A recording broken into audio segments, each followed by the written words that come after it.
The White House says that a 3-year-old American whose parents were killed by Hamas is among the hostages in Gaza. President Joe Biden raised the issue of hostages, including the toddler, with a call with Emir Sheikh Tamim bin Hamad Al Thani of Qatar on Sunday.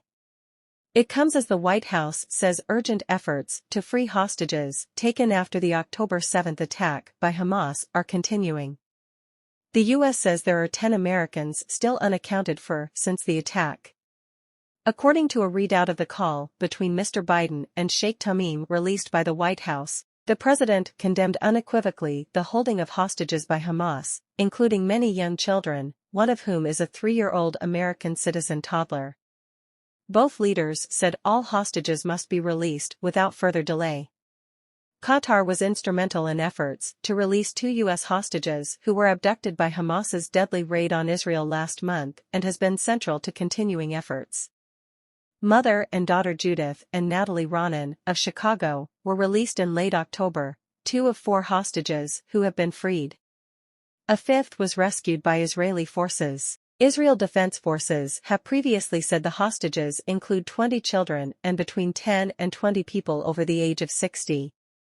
On Sunday, U.S. National Security Advisor Jake Sullivan told CBS Politics program Face the Nation that active negotiations to release hostages were underway between Israel and Qatar, who is communicating with Hamas, and the United States is involved in those discussions, very much involved in those discussions.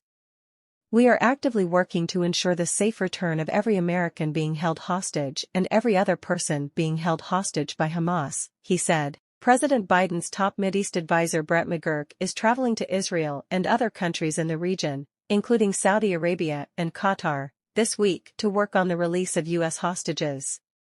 Mr. Sullivan told ABC News that 9 U.S. citizens and 1 permanent resident are currently missing. He is expected to meet the family members of the American hostages this week. CBS reported on Sunday that 2 U.S. officials told the network that one of the main sticking points in the current negotiations is the fact that Hamas has yet to present a list of names of those it is holding or would be able to free. Other groups in the region, including Islamic Jihad, also have captives. Israel began striking Gaza after the Hamas attacks a month ago, which saw 1,200 people killed and more than 240 taken hostage.